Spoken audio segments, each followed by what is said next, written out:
Good morning, students. Myself Dhiru Java, your maths teacher. Today I will start from page number 157 and the topic is school garden. So let's start.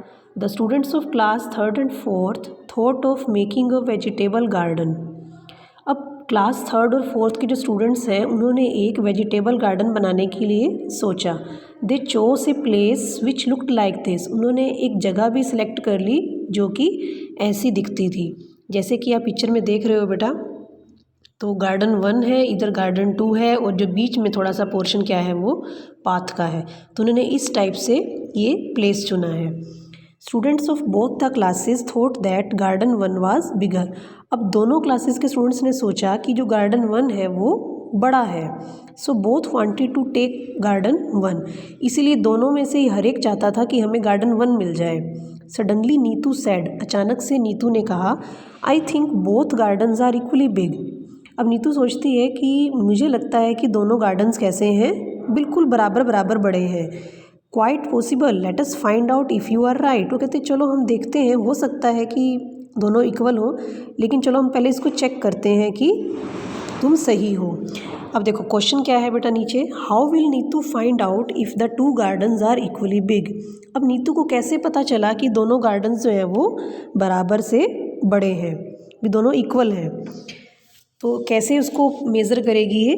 जैसे कि garden 1 है तो उसने क्या किया, एक लंबी सी रोप ले ली उसने. उस रोप को उसने इसकी चारों तरफ बाउंड्री पर लगा दिया और जहाँ तक गार्डन 1 था चारों उसकी जो चारों साइड्स हैं वहाँ तक वो उस रस्सी को उसने उसके ऊपर लगा दिया.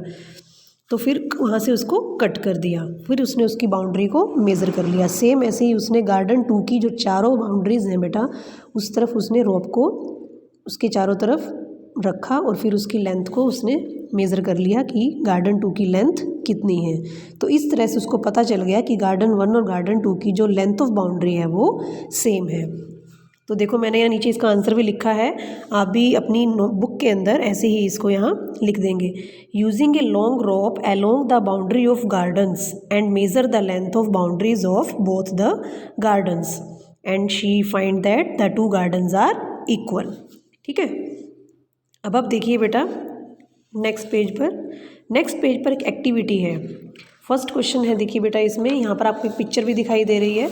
Look at the table in your classroom. आप अपनी क्लासरूम में एक टेबल को देखो. Guess how many math magic books can you place on it. और गेस करो कि आप इस टेबल पर कितनी मैथ्स मैजिक की बुक्स रख सकते हो. देखो जैसे कि पिक्चर में इस स्टूडेंट ने इस टेबल के ऊपर मैथ्स मैजिक की बुक्स लगा रखी हैं. Remember the books should not overlap. आपको ये ध्यान रखना है कि बुक्स जो है वो एक दूसरे के ऊपर नहीं आनी चाहिए. Do not leave gaps between the books. और बुक्स के बीच में गैप भी नहीं होना चाहिए. Then write your guess here. तो आप बताइए कि यहाँ पर हम कितनी रख सकते हैं. जैसे मान लो आपकी टेबल छोटी है तो मान लो कि आपने जैसे 4 रख दी. वैसे तो इस पिक्चर में कितनी है, 8 दिखाई दे रही है ना, तो आप यहाँ पर 8 भी लिख सकते हो. ये एक्टिविटी है एक तरह से. तो जितनी टेबल होगी छोटी या बड़ी आप उसके अकॉर्डिंग यहाँ पर अपना गेस लिख सकते हो. ठीक है. तो जैसे मैंने यहाँ 4 लिखा है तो अगर आप पिक्चर में से देख के लिखोगे तो आप यहाँ 8 लिख सकते हो. Now check if your guess was right how many books could you place. जैसे मैं मान लो जो मेरे पास टेबल है उसके ऊपर 4 बुक्स आ सकती हैं और जो मैंने गेस किया था वो भी मेरा सही था. तो what is the difference between your guess and the actual number of books. तो आपको बताना है कि उसमें क्या डिफरेंस है, जो आपने गेस किया और जो वास्तव में कितनी बुक्स आई. तो उसके अकॉर्डिंग तो मेरा गेस तो सही था ना कि मैंने 4 का ही गेस किया और उस पर 4 ही आ सकती हैं. तो इसका मतलब जो डिफरेंस क्या है उनमें 0 है.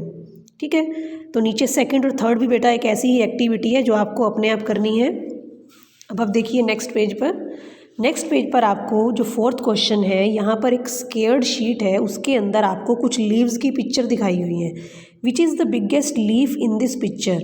इस पिक्चर के अंदर सबसे बड़ा जो लीफ है, पत्ती है, वो कौन सी है. तो जहाँ पर ये मैंने लिखा हुआ है कि ये वाली जो है मिडल में जो आपको एक लीफ दिखाई दे रही है ये बिगेस्ट है. आप इसको कैसे चेक कर सकते हो कि बिगेस्ट है. मैंने क्या किया है बेटा, इसमें ना स्केयर काउंट कर लेते हैं. हाफ से ज़्यादा स्केयर को, जो हाफ से ज़्यादा कवर कर रही है ना, उसको तो हम फुल स्केयर मान लेते हैं. तो उसके अकॉर्डिंग मैंने इनके स्केयर्स को काउंट किया है. तो ये जो लीफ है ये बिगेस्ट है इन सब में से. ठीक है। और नीचे भी जो आपका बी पार्ट है ये भी एक तरह से एक्टिविटी है, तो ये आपको अपने आप करनी है।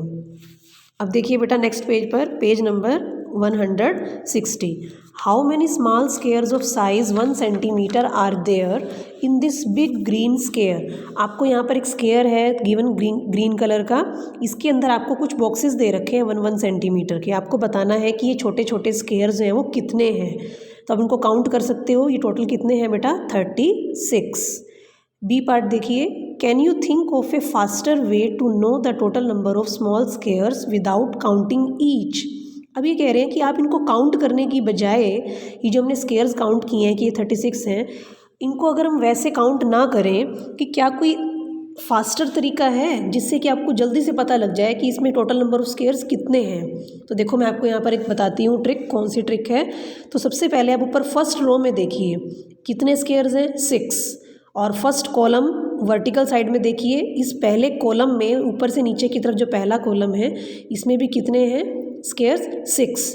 तो हॉरिजॉन्टल वाली रो में भी 6 हैं और वर्टिकल वाली कॉलम में भी 6 हैं। तो हम क्या करते हैं, 6 को 6 से मल्टीप्लाई कर देते हैं, तो 6 6 द 36। तो ये है easiest method to count the number of small squares. ठीक है।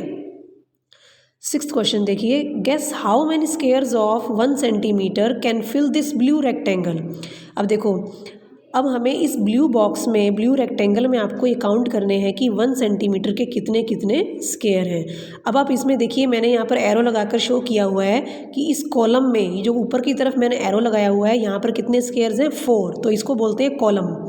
और जो हॉरिजॉन्टल वाली रो है बेटा, उसमें मैंने एरो लगा के लिखा हुआ है 8। यानी कि इस कॉलम में तो 4 स्क्वेयर्स हैं और इस रो में कितने स्क्वेयर्स हैं, 8। तो इसको हम कितने कैसे काउंट कर लेंगे, 4 8 द 32। इसका मतलब है कि इस ब्लू रेक्टेंगल में टोटल कितने स्क्वेयर्स हैं, 32। आपसे इन्होंने ये पूछा है कि guess how many squares of 1 centimetre can fill this blue rectangle. तो इसका मतलब कि इस ब्लू रेक्टेंगल को कितने स्क्वेयर्स फिल करेंगे, 32। ठीक है। 7 देखिए, look at the picture, can you divide it into 4 equal pieces. अब आपको नीचे एक पिक्चर गिवन है येलो कलर में। अब आपको उसमें बताना है कि इस पिक्चर को हम 4 इक्वल पीसेस में कैसे डिवाइड कर सकते हैं। वो पूछ रहे हैं कि क्या आप इसको डिवाइड कर सकते हो। Each piece should have the same number of squares, और हर पीस में बराबर बराबर नंबर ऑफ स्क्वेयर्स होने चाहिए। तो इसका आंसर है yes, we can divide it into 4 equal pieces.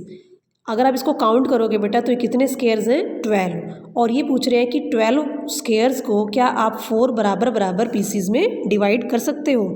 तो हम डिवाइड कर सकते हैं। और ईच पीस हैज़ 3 स्क्वेयर्स, और हर पीस के अंदर हम 3 स्क्वेयर्स डाल देंगे। तो इसका मतलब 3 स्क्वेयर्स के कितने पीस बन जाएंगे, 4 equal pieces. Okay, so that's all for the day. Thank you, have a nice day.